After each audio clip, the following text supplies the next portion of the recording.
தெய்வத்தால் ஆகாதெனினும் முயற்சிதன் மெய்வருத்த கூலி தரும். பிறப்புக்கும் எல்லா உயிருக்கும்.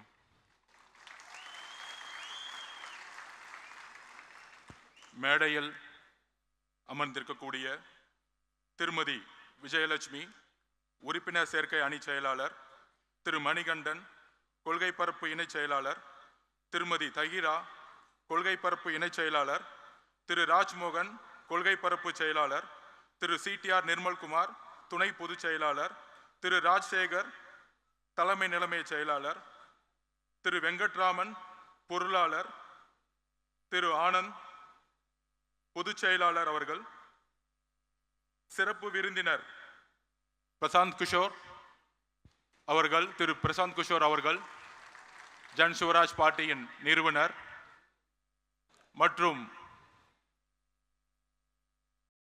திரு ஜான் ஆரோக்கியசாமி கட்சியினுடைய ஆலோசகர், தலைவருடைய ஆலோசகர், என்னுடைய நண்பர், மற்றும் நிரந்தர தலைவர்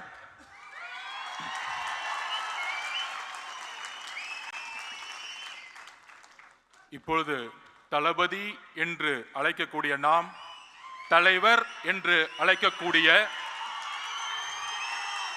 ஒரு பரிணாமத்தை நோக்கி சென்று கொண்டிருக்கின்ற நம்மளுடைய தலைவர், கொள்கை தலைவர், எதிர்காலம் அல்ல இன்றைய எதிர்காலம் எப்பொழுதும் தமிழகத்தின் முகம் நம்மளுடைய தலைவர் அவர்களுக்கு என்னுடைய வணக்கம். தமிழக வெற்றி கழகத்தின்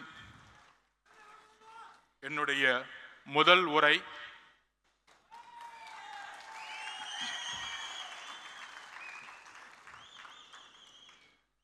தந்தை பெரியார், புரட்சியாளர் அம்பேத்கர், கர்ம வீரர் காமராஜர், சமூக சீர்திருத்தவாதி அஞ்சலை அம்மாள் அவர்கள், வீரமங்கை வேலுநாச்சியார் அவர்கள் அவர்களுடைய கொள்கைகளுக்கும் தியாகங்களுக்கும் என்னுடைய முதற்கண் வணக்கம்.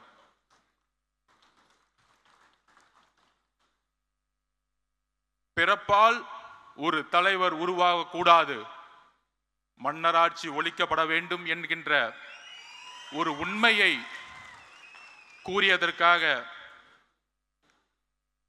பல்வேறு சூழ்ச்சிகள் என்னை சூழ்ந்த பொழுது ஒரு அழைப்பு வந்தது திரு தலைவர் அவர்களிடமிருந்து. உங்களுடைய இடம், உங்களுடைய கொள்கை தமிழக வெற்றி கழகத்தில் இருந்து துவங்குங்கள் என்று. நான் ஏன் தமிழக வெற்றி கழகத்தில் சேர்ந்தேன் என்கின்ற பதிவை நான் இங்கு பதிவு செய்ய வேண்டும். சிறு வயதில் புரட்சியாளர் அம்பேத்கர் அவர்களிடமும் தந்தை பெரியார் அவர்களிடம் இணைக்கப்பட்டவன் நான். அந்த கொள்கை வழியில் பல்வேறு அரசியல் கட்சிகளில் பணி சேர்ந்த அனுபவம் இருக்கிறது. ஆனால் என்னுடைய ஒரே கேள்வி, தந்தை பெரியார் அவர்களை சமூக சீர்திருத்தத்தை பேசக்கூடிய இந்த அரசியல் 70 வருட அரசியல் எப்பொழுதும் புரட்சியாளர் அம்பேத்கரை மேடையில் ஏற்றியது கிடையாது.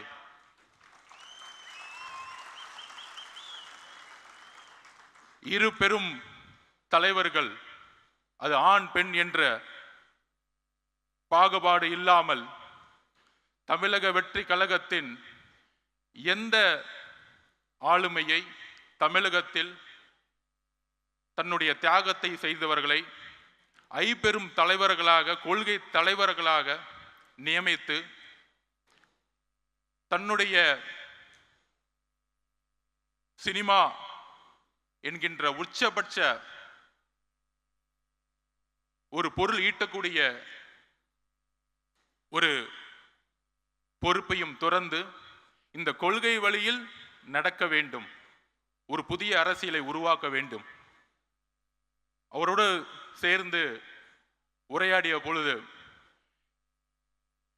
எந்த அளவிற்கு கொள்கை ரீதியில் தன்னை உள்வாங்கியிருக்கிறார் என்கின்ற ஒரு புரிதலோடு என்னை தமிழக வெற்றி கழகத்தில் இணைத்து கொண்டேன். தலைவர் கூறியதை போல பெரியாரிசம் பேசுவார்கள், சமூக சீர்திருத்தம் பேசுவார்கள். ஆனால் ஜாதி அரசியலை பேசி தேர்தல் அரசியலில் வெற்றி பெற்று ஊழலை முதற்கண்ணாக ஆட்சியில் முக்கிய ஒரு கொள்கையாக உருவாக்கி போலி கபடவாதிகள் பெரியாரையும் சமூக சீர்திருத்தத்தையும் முன்னிலைப்படுத்தியே இன்றைய அரசியல் ஒரு போலி கபடதாரிகளின் கைகளில், ஒரு ஊழல்வாதிகளின் கைகளில் இருந்து கொண்டிருக்கிறது. அதை துடைத்தெறிய வேண்டும். உண்மையான, அவர் கூறியதை போல, மக்களிடம் உண்மையான உணர்வு அற்ற தலைவர்கள் தான் நான் பார்த்த பல்வேறு அனுபவங்கள். அந்த உணர்வு தமிழக வெற்றி கழகத்தில் இருக்கிறது. ஒரே கட்சி பெரியாரையும் அம்பேத்கரையும் இணைத்து சமூக சீர்திருத்தத்தை உருவாக்கக்கூடிய ஒரு இயக்கமாக பரிணமித்துக் கொண்டிருக்கிறது. சரியாக 1925களில் திராவிட இயக்க சித்தாந்தங்களும் நீதி கட்சியின் மூலம் உருவாக்கப்பட்டு எல்லோரும் சமம் என்ற கருத்தியலை நீதி கட்சியின் மூலம் உருவாக்கப்பட்டு, நீதி கட்சியின் ஆட்சியின் மூலம் உருவாக்கப்பட்டு, தந்தை பெரியார் மூலம் அந்த கொள்கைகளை திராவிட கழகம் மூலம் சேர்த்து அண்ணா அவர்கள் உருவாக்கிய எல்லோரும் சமகின்ற அரசியல் 1949 உருவாக்கப்பட்டு இன்றோடு கடந்த 100 வருடங்கள் ஆகிவிட்டது. ஆனால் பெரியார் அவர்கள் கண்ட கனவு, அண்ணா அவர்கள் கண்ட கனவு, புரட்சியாளர் அம்பேத்கர் கண்ட கனவு எதுவும் நிறைவேற்றப்படவில்லை. வெற்றி பெற்று ஒவ்வொரு துறையிலும் ஊழல் செய்து 30 வருடங்களுக்கு முன்பு எந்த பொருளாதாரம் வலிமை இல்லாதவர்கள் இன்று மிகப்பெரிய கல்வி நிறுவனங்களை நடத்தி கொண்டு, சினிமா துறையில் பல்வேறு தொழில்களை நடத்தி கொண்டு இருக்கின்ற ஒரு அரசாங்கமாக, அரசை நோக்கிய ஒரு அரசியல் இன்று இருந்து கொண்டிருக்கிறது.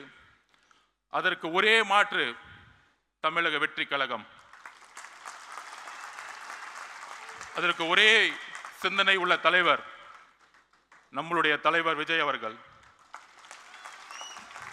எல்லோரும் பொதுவா கொள்கை ரீதியாக இருக்கக்கூடியவர்கள் தொலைக்காட்சி விவாதிகள் பேசிக் கொண்டிருப்பார்கள். நடிகர், அவருக்கு கொள்கை தெரியுமா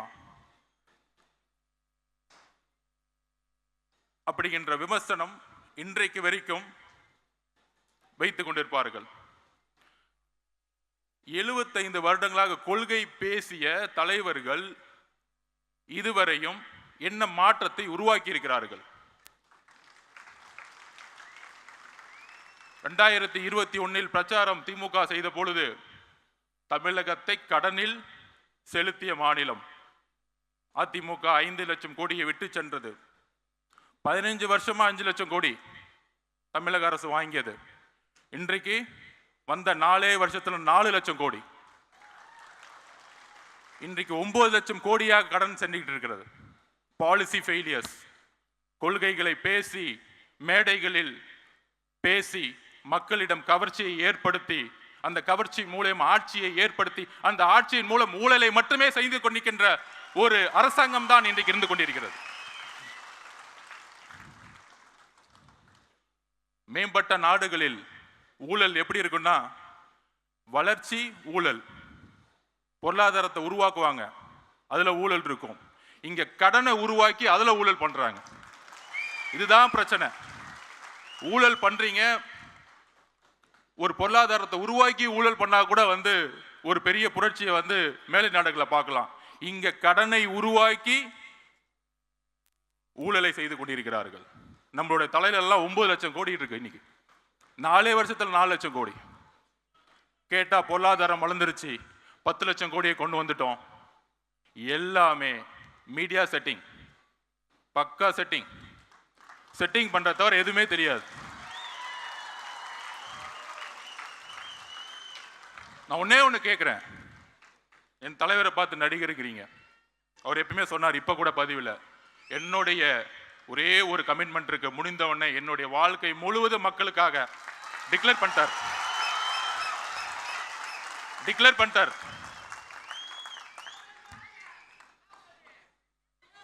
ஓப்பனா டிக்ளேர் பண்ணிட்டார். ஆனா என் தலைவரை பார்த்து நீங்க ஏன் நடிச்சிட்டு இருக்கீங்க? இப்ப அதுவும் கொஞ்சம் அவர் போடுற பேண்ட் சட்டையை மாத்தி நடிச்சா கூட பரவாயில்ல.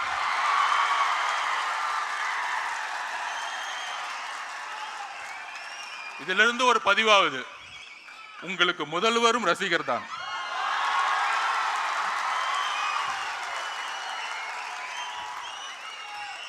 அப்புறம் நம்ம எல்லாம் வந்து அண்ணன் கூப்பிடுவோம், எல்லாரும் அண்ணன் தான் கூப்பிடுவோம். அடுத்த நாள் பார்த்தா வாரிசு, பிறப்பால் பதவி அடைந்தவர் அண்ணன் சொல்லிட்டு பேச ஆரம்பிச்சிட்டாங்க. என்ன நடக்குதுன்னே தெரியல. ஸோ தூக்கத்துலலாம் இப்போ என்ன நடக்குதுன்னா, ஆளுங்கட்சிக்கு தூங்கும் போது நடக்கும் பொழுது இந்த கூட்டத்தை எப்படி அடக்கிறது? நம்ம மணி சொன்ன மாதிரி இது என்ன களிமண்ணா? ரசிகர் கூட்டம். ஆமாப்பா, இப்படிதான் எம்ஜிஆர் சொன்னீங்க, 77 தூக்கி போட்டாரு, 89 வரைக்கும் வர முடியல,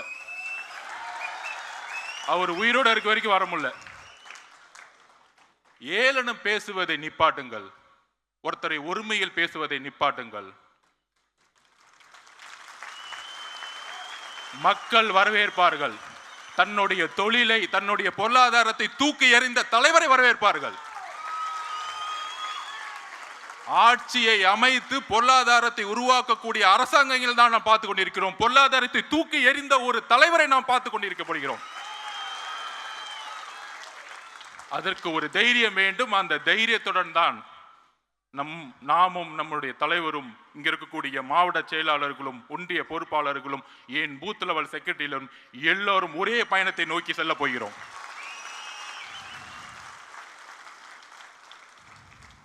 நம்ம ஜெனரல் செக்ரட்டரி அண்ணன் இது கிளம்பும் போது 4 மணி, ஆனா 6 மணிக்கு இருந்தார் காலையில. புதுசா உட்காந்து மேடையில் யூடியூப்ல உட்காந்துட்டு ஜான் ஆரோக்கிய சுவாமிக்கும் மாதவ அர்ஜுனாவுக்கும் பொருளாளர் அவர்களுக்கும் பொதுச் செயலாளருக்கும் பிரச்சனை. டைம் வேஸ்ட் பண்ணாதீங்க. நாங்க ரொம்ப கிளியரா இருக்கும், ஃபோக்கஸ்டா இருக்கும். நான் ஸ்போர்ட்ஸ்மேன், அண்ணன் நம்பர் 1, நடிகர் இல்ல, இண்டஸ்ட்ரியோட நம்பர் 1. நிறைய பேர் வந்து சினிமாவில் நடிச்சாங்க, எதுக்குன்னா பிரபலம் ஆகணும், பிரபலம் ஆன போது அரசியலுக்கு வரணும், அரசியல் ஆனவன துணை முதலமைச்சர் ஆயிடணும், அவ்வளவுதான். இங்க உண்மையா இருந்து நம்பர் 1 இருக்காரு ஒரு இண்டஸ்ட்ரியில. அதுக்கு ஒரு தைரியம் வேணும், அதுக்கு ஒரு உழைப்பு வேணும், அதுக்கு ஒரு கமிட்மெண்ட் வேணும், அதுக்கு ஒரு மக்கள் ஆதரவு வேணும். இங்க மக்கள் ஆதரவு இல்லாம யாராலையும் நம்பர் 1 ஆக முடியாது. நீங்க எந்த விதமான ராஜாங்கத்தை உருவாக்கலாம், நீங்கள் எந்த விதமான மன்னராட்சியை உருவாக்கலாம். 1917 ரஷ்ய புரட்சி, 1789 பிரெஞ்சு புரட்சி, இந்த புரட்சியை படியுங்கள். இந்த மன்னராட்சி அதிகாரத்தை யூஸ் பண்றது, எங்க கட்சிக்காரங்க மேல எஃப்ஐஆர் போடுறது, சிறை செல்வதற்கும் நாங்கள் தயார்.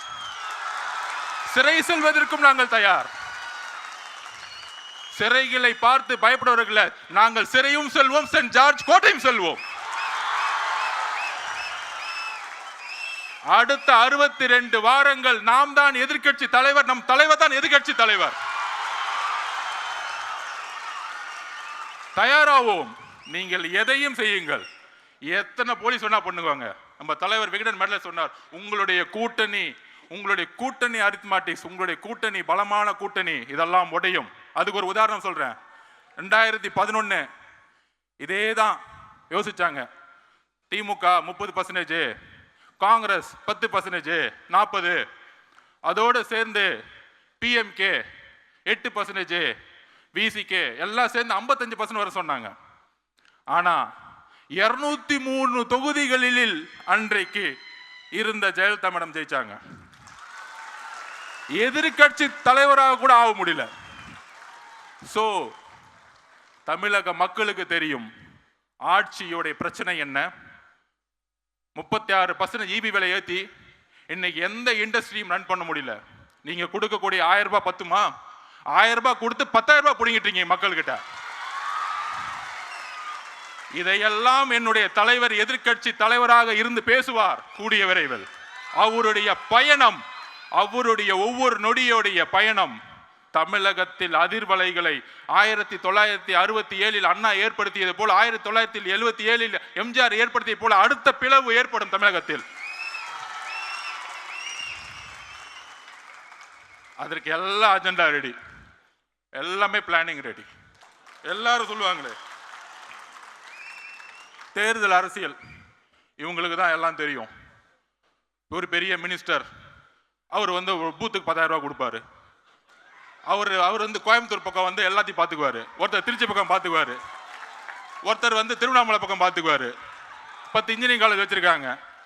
1967 மக்கள் தூக்கி போட்டதும் 1977 எத்தனை எம்ஜிஆர் அவர்களை கொண்டு வரும் போதும் பண பலத்தை நோக்கி இல்ல, மக்கள் செல்வாக்கை நோக்கி. எங்களிடம் பணம் இல்லாமல் இருக்கலாம், ஆனால் உழைப்பு இருக்கிறது, தைரியம் இருக்கிறது, நல்ல தலைவர் இருக்கிறார், அதோடு சேர்ந்த உண்மை கொள்கை இருக்கிறது. So agenda ready. முக்கியமா அடுத்தது ஒரு விஷயம், திரு ஜன்சுராஜ் தலைவருடைய பிரசாந்த் கிஷோர் அவர் ஏன் இங்க வந்தார்? 2021 திமுக வரும்போது ஏன் அந்த கொஸ்டின் வரல? பயம், வேற ஒன்றும் இல்லை, பயம். ஒரு தலைவரை நோக்கி, எங்கள் தலைவரை நோக்கி பல அறிவாளிகள் வருவது ஒரு இயற்கை. இதுல என்ன தவறு? இதுல என்ன தவறு இருக்கிறது? ஃபுட்பால்ல மெஸ்ஸி சொல்லுவாரு, நான் வேர்ல்டு கப் நம்பர் 1 இருக்கிறதுக்கு முக்கியமான காரணம், ஜெயிச்சதுக்கு என்ன காரணம்னா இது ஒரு டீம் கேம், குழுவோடு சேர்ந்து விளையாண்டதனால் நான் நம்பர் 1 ஆனேன். நாங்கள் வந்து ஒரு 45 சீட்டு கொடுங்க, அந்த 45 சீட்டை வாங்கிட்டு எம்எல்ஏ ஆகிறதுக்கு வரல, ஆட்சி அமைக்க வந்திருக்கோம், மக்களோட பேரோட ஆட்சி அமைக்க வந்திருக்கோம். ஆட்சி அமைப்பதற்கு எல்லா சிந்தனை கொண்டவர்களும் இந்த கட்சியில் வரும் பொழுது இது மன்னர் ஆட்சி இல்லை, அறிவு இருக்கவங்க எல்லாம் கட்சிக்குள்ள வரக்கூடாது. ஒரு துதிப்பாடிகளும் இந்த சட்டசபையில் பார்ப்போமே, பாலிசி மேக்கிங் 10 மானிய கோரிக்கை ஒரே நாள் நிறைவேற்றிடுவாங்க. 10 மானிய மாறிக்கை இனியாவது நிறைவேற்றி பார்த்துருக்கீங்களா?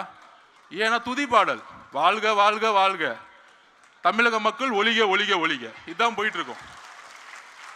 நாங்கெல்லாம் மேலே போயிட்டே இருப்போம், நாங்கெல்லாம் ரோட்ல நின்றுட்டு இருப்போம். இவ்வளவுதான் சட்டசபை இப்படி தான் போயிட்டு இருக்கு. இதை உடைத்தெறிய திரு ஜான் ஆரோக்கியசாமி எப்பொழுது நமக்காக வேலை செய்து கொண்டிருக்கிறார்களோ, நானும் என்னுடைய பங்கு இருக்கிறதோ, இங்க இருக்கக்கூடிய மாவட்ட செயலாளர், பொருளாளர், பொறுப்பாளர்கள், ஜெனரல் செக்ரட்டரி, அதோடு சேர்ந்து ஜன்சிவராஜ் பார்ட்டியுடைய தலைவர் நம்மளோடு இணைந்து வேலை செய்ய வரார். இல்லைன்னா தவறு. நம்மளுடைய கொள்கைகளை, நம்மளுடைய ஐப்பெரும் தலைவர் கொள்கைகளை, நம்மளுடைய எல்லா கொள்கைகளையும் உள்வாங்கி அதற்கான தேர்தல் பிரச்சாரத்தில் நம்மளோடு சேர்ந்து இன்னும் பல பேர் வரத்துக்கு ரெடியா இருக்கிறாங்க. இன்னும் பல தலைவர்கள் வர ரெடி போறாங்க. இன்னும் பல பூகங்கள் வரப்போகுது. சோ அதனால எப்படி நூற்றாண்டுகள் கழித்து ஒரு புதிய மாற்றங்களும் புரட்சிகளும் உருவாகுமோ, அவரை பத்தி நான் ஒண்ணு சொல்லணும்.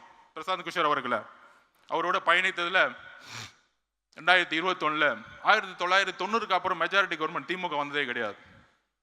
அவருடைய சிந்தனைகளும் ஒரு முக்கிய காரணம் வெற்றி பெற்றதுக்கு 2021. அதே போல வெஸ்ட் பெங்கால்லையும் டெல்லி எலெக்ஷன்லையும் கெஜ்ரிவால் அவர்களை வின் பண்ண வைக்கும் பொழுது நான் தனிப்பட்ட முறையில் பார்த்துருக்கேன். மிகப்பெரிய prime minister, home minister campaign, பெரிய கேம்பெயின் போன எலெக்ஷன்ல. ஆனா அதுக்கான அந்த நேரத்தில் வந்து திரு கெஜ்ரிவால் அவர்கள் ஜெயிக்க முடியாதுங்கிறத சொன்னிச்சு. ஒரு சிந்தனையை கரெக்டாக வந்து ஒரு டிசைன் பண்ணாரு, கட்சியோடைய கோஆர்டினேஷன்ஸை உருவாக்குனாரு. அந்த கோஆர்டினேஷனோட சேர்ந்து வரும் பொழுது அன்றைக்கு பிஜேபி மிகப்பெரிய தோல்வியை ஏற்படுத்தியது. ஸோ இன்னைக்கு இன்னும் மிகப்பெரிய தலைவர்கள், மிகப்பெரிய ஆளுமைகள் வரக்கூடாது என்பது நிச்சயமல்ல.